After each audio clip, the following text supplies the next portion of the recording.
What's up, Nerdyverse? I'm Daddy Louie, and in this video, we are taking a look at a game called Tale Story, so stick around.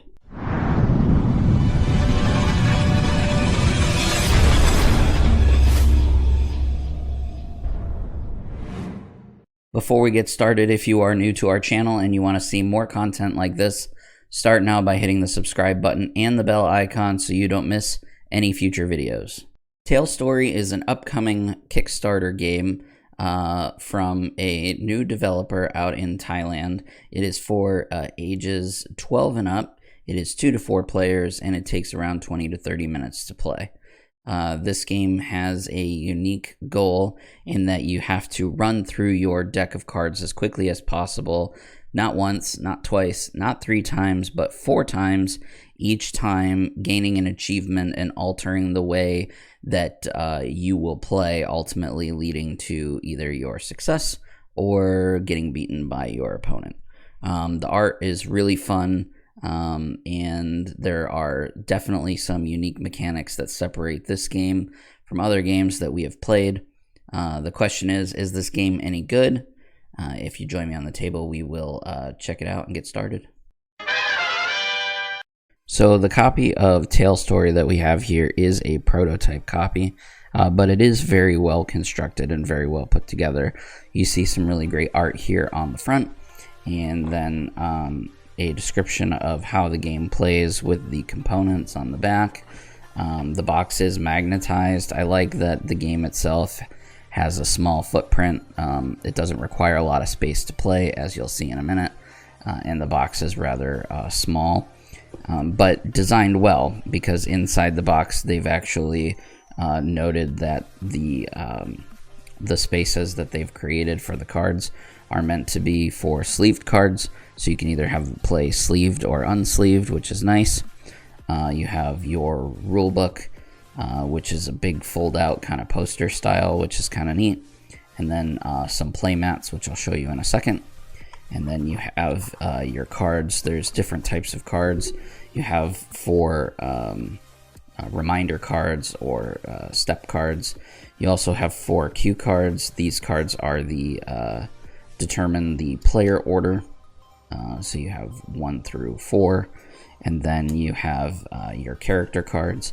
In this copy, we were given 6 character cards. There are more planned in the Kickstarter.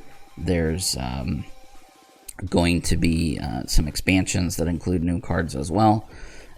We were also given a preview of one of those expansions, which I won't show here on the channel for obvious reasons, but there are a few preview copies to one of the expansions in here. And then you have 60 event cards, which are the cards that you're going to use to essentially to play the game. Now, one thing that I want to note, this is very important. This is a Kickstarter version of the game. There will be a retail version. The Kickstarter version of the game has foil cards, so all of the cards are foiled. I'm going to focus the camera here so that you can see that really cool foil.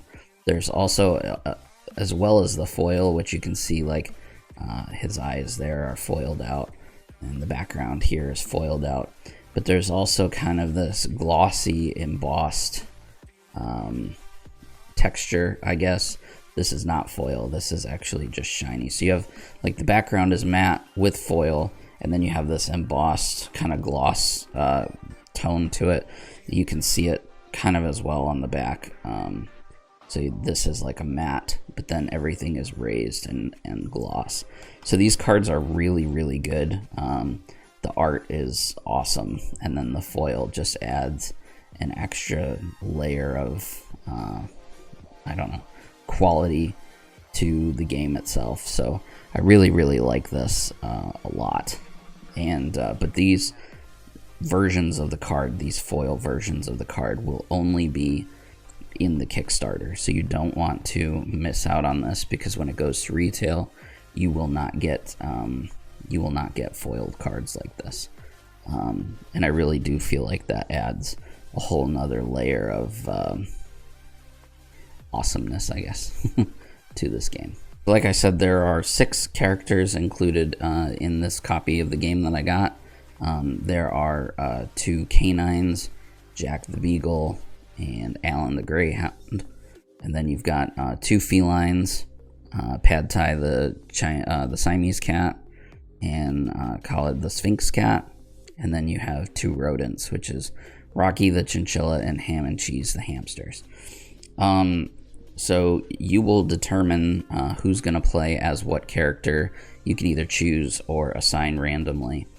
And these characters are double-sided. They have a normal form and they have an altered form where they kind of become these superheroes. So we go from Ham and Cheese the hamsters to Ham and Cheese the adventurers. And this is one of the steps that happens in the game, which I'll explain in a minute. But the bonuses and the way that the characters themselves play change when they go into their altered form, which is one of the very first things that happens throughout the game. So I'll bust out the player mat and I will show you guys real quickly how this game plays. Okay, so here is one of the player mats. You can see here this is the only space that's required for each player. So this game could be played on a coffee table or in small spaces, which is really, really nice. During setup, you will shuffle the cue cards based on how many people that you have playing, either 2, 3, or 4, and then you will assign them randomly. So you're going to deal them out and place them here. And this will be player order. And then you will choose the character cards. Like I said before, you can either hand these out randomly as well, or you can choose. They will go normal side or normal form face up there. You're then going to shuffle the 60 event cards and deal 15 to each player. And each player draws 5 cards from that, and they will be placed there. And then here are our 5 cards. Then you have your discard pile, your play pile, and then your achievements. Once you have unlocked your 4th achievement, you win the game. And you unlock an achievement by getting rid of all of the cards in your deck. Basically, once you have no cards in your deck left, and you do step 4, which is a deck check. If you have none, then you immediately get one of your achievements, and then play continues from there. So step 1 is to draw a card, and you get 2 action points. So the first player does get to draw a card, but they only get 1 action point instead of 2 on their first turn. And after the draw step is completed, you go into the play step. So in the play step, you use your actions in order to play cards from your hand, essentially. So like I said, you normally have 2 actions on your first turn. The first player only has 1 action.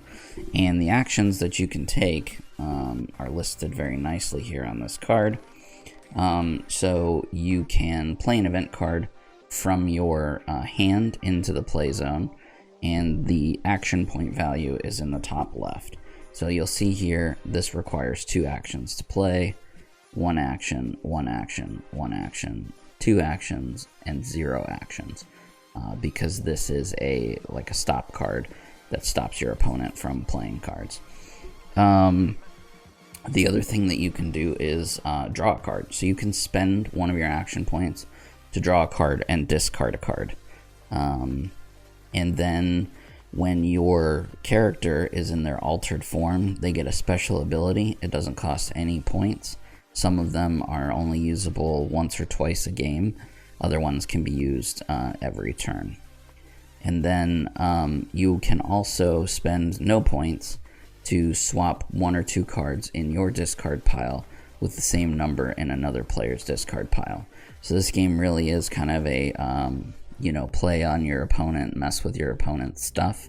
But you want to get rid of cards that are not necessarily your pet type to gain cards that are your pet type to help you out.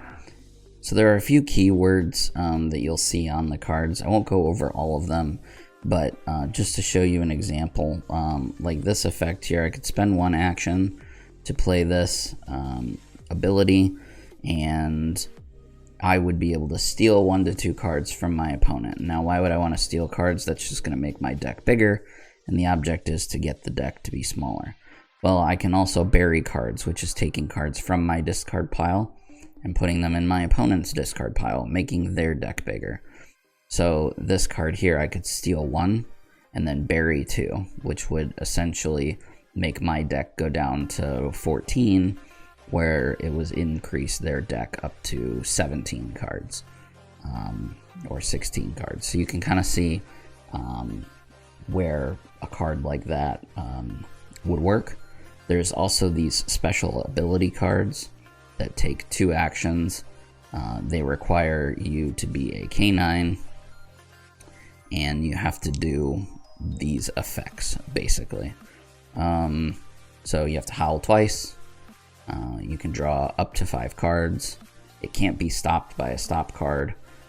But if there are other canines on the table and they howl, they can draw 1 to 2 cards. So it's really, really benefits you. However, it can also help out your opponents. So you need to play cards like this carefully. This card is just a simple drawing card, which again helps you clean out your deck faster. And so on and so forth. So you can see how these work. So I'm just going to play a card real quick just to show you how the rest of the turn works. So we drew our cards in the draw step. Now we're going to play. I'm going to spend one of my 2 actions to, let's see, draw a card, then discard a card. So I'm going to draw a card here. This works for me. And I'm going to discard this howling card because I'm not a canine, I'm a rodent, so it doesn't really help me out. So that was one action, and then I'm going to play this this hamster card here, this mission ham probable, and let's focus in on that. And it says steal 1 to 2, so I'm going to steal a card from my opponent here. I got this one. And then bury a card. I'm going to bury this card out into my opponent's discard pile. And those are my 2 actions. Then I'm going to go to the bonus step. In the bonus step, you check the card that you played to see if it matches your rodent type. So this is a rodent card, and I am a rodent. So I get this bonus that says if you successfully play a rodent event, dig 1. So dig very simply means that I can take the top card of my draw deck and just discard it, which is a quick way to get through these cards here. So, but I can only do that twice a turn. Now we go into the deck check step. This is, we look to see if how many cards there are left. I still have a bunch, so nothing really happens. I would go to the play step again. So I could do one of these, swap 1 to 2 cards in your discard pile for the same number. I could draw cards, etc. But let's just say for time's sake that we want to just pass and not do anything else. So then we go into the end of turn, and I just simply discard down to my max hand size, which at the moment is 5. Once I get my 3rd achievement, it will go down to 4. So I'll just discard this, and then I would pass turn to my opponent. Alright, let's fast forward a turn or 2, and you can see that I only have 2 cards left in my draw step. So on my turn, I'm going to draw a card. I have 2 actions. I will spend one of those actions to play a draw card, which lets me draw 1 to 2 cards. I will draw 1 card. Then I would go to the bonus step. I do not get a bonus here. And then we go to the check deck step. I have 0 cards here, so I get to make an achievement and then go back to my play step. So in order to make an achievement, I would take my play card here, discard it, shuffle my deck like this, take the top card of my deck, give it to myself as an achievement, and then because I got my first achievement, my character becomes its altered form. So I flip this over here. The bonus is the same, however I now have an altered ability that I can use once per turn for 0 actions that says put 1 card from your discard pile that you dig this turn into your hand. So this lets me dig a little further, I guess. So it is still my turn, so it goes back to my play step. Like I said, I have 1 action left, so I really want to play a rodent card so I can get that bonus, but I don't have one to play at the moment. So I will just spend it to play this bones drawing card. I get to draw 1 to 2 cards here, like that. We go to check deck. This gets discarded, and then at the end of my turn, I have to discard down to 5 cards. So I'll discard those 2. And that would be my turn. I could do other things if I still had actions left. And play continues. In my second achievement, every player gets their altered form. So assuming everyone has not gotten their altered form yet, by the time I get my second achievement, they would all get theirs. On the third achievement, my hand size goes down to 4, which is an opportunity for other players to catch up. And then on my fourth achievement, I would win the game. And that is how you play Tale Story. Tale Story is just so much fun. The art is really, really great. The quality of the cards is just, I can't say enough about it. You saw just how much fun these cards are. I think the foil adds an extra element on top of it, so I would say definitely do not miss the opportunity to get those foil cards on the Kickstarter. I'll make sure to leave links to all of that in the description below once that goes live. But I like the footprint, how small it is. The player mats are very straightforward, easy to understand. The rules can be taught very quickly.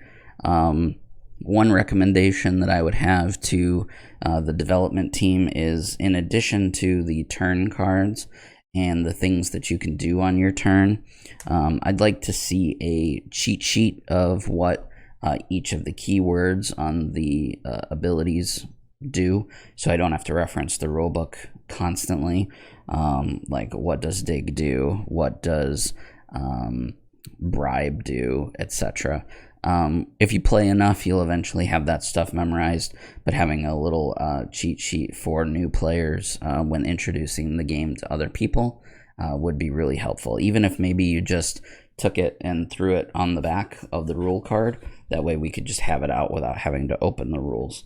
But aside from that, really like this game, and I can't wait to see what they come up with for new characters and expansions in the future. If you enjoyed this video, please give it a thumbs up. Really helps us out a lot. Make sure to share it with your family, friends, and your nerdy communities.